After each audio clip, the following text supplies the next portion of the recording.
izin buka masker ya biar jelas suaranya. Kalau kemarin Yesus mengusir para pedagang yang berdagang di bait Allah, di dalam gereja lah katakan.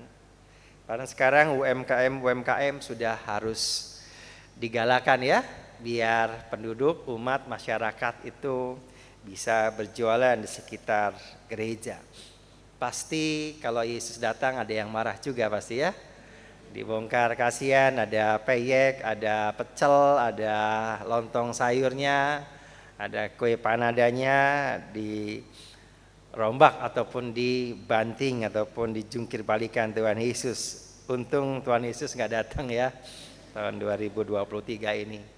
Kemarin kami mengadakan temu pastoral di Cipanas, Romo V juga hadir dan beberapa imam yang hadir. Untuk orang-orang yang sederhana, ajaran sosial gereja harus mendarat, harus juga diperjuangkan oleh gereja. Perhatian kepada orang yang tersingkir, orang yang difabel, orang yang cacat, orang yang diasingkan, disingkirkan, termasuk transpuan ataupun para waria-waria yang tidak dapat perhatian, ataupun para disabel ataupun orang-orang yang tidak pernah diperhitungkan dalam menggereja, dilibatkan minimal.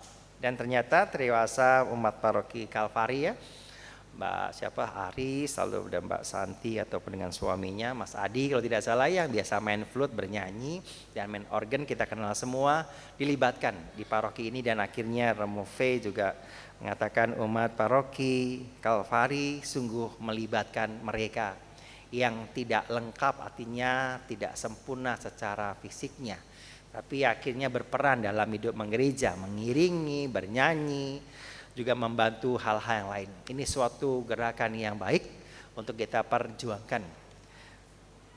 Nah, hari ini Yesus ditanya oleh orang-orang Farisi, ahli-ahli Taurat, imam-imam kepala, dengan kuasa manakah ia bisa membuat mujizat sehebat itu? Tapi Yesus bertanya lagi, kalau mau dijawab tanya dulu. Dengan kuasa manakah Yohanes melakukan membaptis kamu, dari surga atau dari manusia? Nah, inilah cemennya orang-orang Farisi, munafiknya, gak berani menjawab, selalu cari aman, gak mau konflik, gak mau melihat yang baik.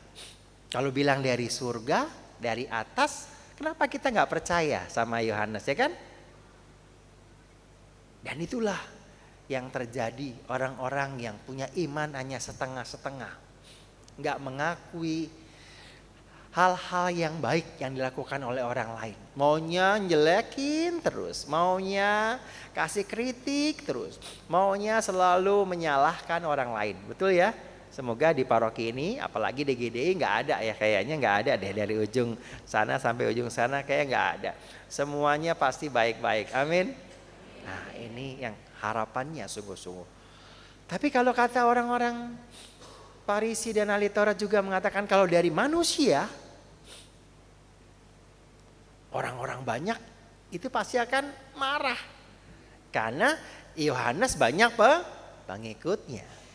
Sama, kalau saya GDI gak ada apa-apanya, ngapain loh, tentu banyak ya kan. Wah, doanya panjang-panjang, gak bisa ini dan sebagainya, harus begini, apalagi harus berarak mengelilingi dan sebagainya, harus setia, dapat ini dapat itu, berturut-turut dan sebagainya, banyak aturannya misalnya. Orang-orang Farisi juga melihat pengikut Yohanes begitu banyak, mereka percaya pada Yohanes, akhirnya mereka bertobat, membaptiskan dirinya. Maka orang ahli Taurat juga takut, daripada cari masalah dengan massa yang begitu banyak, mereka nggak mau ambil pusing. Maka dia bilang apa? Kami tidak tahu. Itulah jawaban-jawaban orang yang nggak mau bertanggung jawab. Nggak tahu, biarin aja. Padahal dia tahu yang benar. Nggak tahu, padahal sebenarnya dia takut pada orang-orang di sekitarnya. Udah ikut-ikutan aja. Teman-teman yang terkasih, pada hari ini bersama dengan Santo Carlos Luanga dan juga teman-temannya yang berani mengatakan imannya pada Kristus. Bahkan mati, dibunuh untuk gereja. Maka dari itu saya berharap gerakan doa Immaculata ini sungguh bertumbuh, berkembang, hidup. Akhirnya bukan memaksakan orang untuk berdoa, untuk ini itu, tapi dengan kerendahan hati, dengan kesadaran penuh, mau beradorasi, mau memuji Tuhan dengan liturgi yang baik, disiapkan dengan baik. Lagunya, doa-doanya, semua tata perayaannya sehingga begitu jadi indah. Itulah gereja Katolik yang harus kita syukuri. Dengan lagu-lagu Gregorian yang bagus, gak ikut-ikutan dengan lagu-lagu yang zaman sekarang misalnya. Tapi tetap memperlihatkan tradisi iman Katolik yang baik, tapi tidak kaku. Itulah yang juga saya tanamkan pada anak-anak murid saya dulu pada waktu saya jadi pamong di Wacana Bakti. Di Seminar Wacana Bakti 7-9 tahun saya mendampingi mereka. Dan sekarang saya mendampingi mahasiswa udah tahun ke-9. Dan bersama dengan teman-teman penjara yang baru tahun ini saya menjadi moderator forum pelayanan penjara. Saya berjuang juga bersama dengan para koordinator untuk datang dari gereja, dari penjara yang satu, ke rutan yang satu, ke lapas yang satu. Entah ke wanita, entah anak-anak, entah mereka yang narkoba ataupun kena khusus narkotik dan sebagainya. Bisa dihitung orang-orang yang punya kepedulian pada mereka yang di penjara. Orang-orang yang dikucilkan, orang yang dihukum. Bahkan hukuman yang tidak setimpal dengan perbuatannya sebenarnya. Tapi mereka gak punya uang. Tapi ada. Mereka memanfaatkan sungguh-sungguh. Mereka bernyanyi, berdoa dengan luar biasa. Lagu Bapa Kami dinyanyikan dengan penuh semangat. Doa-doanya juga mendengarkan ketika orang berkhotbah, imamnya berkhotbah dengan luar biasa. Sampai mereka mencatat. Hafal juga ketika saya khotbah apa misalnya. Bapak Ibu, saudari, saudara terkasih. Ketika kita di penjara, ketika kita memang tidak dalam berada, tempat yang bebas, baru kita ingat sama Tuhan. Tapi saya berharap teman-teman di penjara yang jadi sahabat-sahabat saya, doakan biar teman-teman komunitas penjara ataupun para koordinator yang mendampingi mereka di penjara tetap setia, tetap penuh semangat mencari orang yang punya makanan banyak, berbagi dengan mereka ini penjara. 15-20 ribu dengan ikan ataupun dengan rendang satu, wah sudah senang sekali pasti mereka.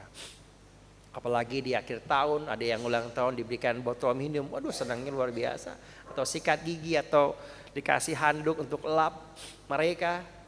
Banyak kalau kita mau berbagi. Tapi mereka yang seringkali dikucilkan, seringkali tidak diperhatikan, mari kita memperhatikan mereka. Ini yang di penjara, apalagi di pinggir-pinggir jalan yang minta makan. Sampai kemarin ada yang mengatakan kalau kita ke restoran, tiba-tiba ada orang yang minta makan. Apakah kita nyaman? Mereka melihat kita makan dengan enak dan sebagainya, bahkan berlebihan. Pesan ini, pesan itu sampai dibuang-buang. Mereka di luar itu dikasih satu bungkus makanan, udah pasti senangnya luar biasa. Kita itulah yang mau berbagi. Yesus memberi makan sampai dia sendiri juga lupa makan. Bapak Kardinal memberikan kerendahan hati mengutip Paus Fransiskus. Bayangkan, ia nomor 1 ketika 1 tahun pertama menjabat jadi paus, jadi orang yang memberikan perubahan dari 40 orang-orang besar. Ternyata Paus Fransiskus nomor 1, Bapak Jokowi ke 37 kalau tidak salah. 10 atau 12 tahun, 8 atau 10 tahun yang lalu. Bisa dibayangkan, tokoh Katolik bisa mengubah dunia. Orang yang rendah hati dan memperlihatkan.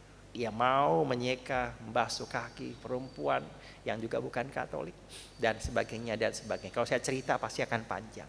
Artinya apa? Mari sekarang kita membuka mata kita, nggak hanya khusus untuk orang Katolik di paroki Kalvari, di ini keluarga saya. Mari kita berbaur melayani mereka, bahkan yang tidak dilayani, bahkan oleh anak-anaknya sendiri yang tidak mengenal Kristus. Kita mengenal Kristus, layani mereka yang mengenal Kristus, meskipun mereka nggak dilayani oleh masyarakat sekitarnya, bahkan oleh keluarganya. Saya, Anda, kita semua lah yang membersihkan, yang melayani mereka sampai akhirnya menguburkan mereka, memandikan mereka ketika dia meninggal ataupun yang sudah dibuang oleh keluarganya. Amin. Cinta Allah itulah yang menguatkan kita. Roh Kudus turun akan memberikan kebenaran. Anda, saya, kita semua diberikan roh kebenaran itu untuk melaksanakan tugas, mewartakan kerajaan Allah di seluruh bumi. Baptislah mereka dalam nama Bapa, Putra, dan Roh Kudus. Kemuliaan kepada Bapa dan Putra dan Roh Kudus seperti pada permulaan, sekarang, selalu, dan sepanjang segala abad. Apakah ada dua umat? Tidak ada? Tidak ada. Mari kita bangkit berdiri. Kita berdoa syahadat para rasul. Aku percaya akan Allah,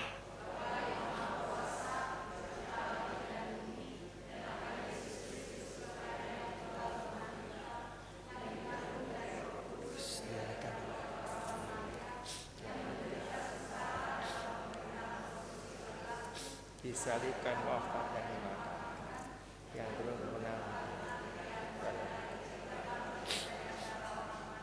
ya naik ke surga,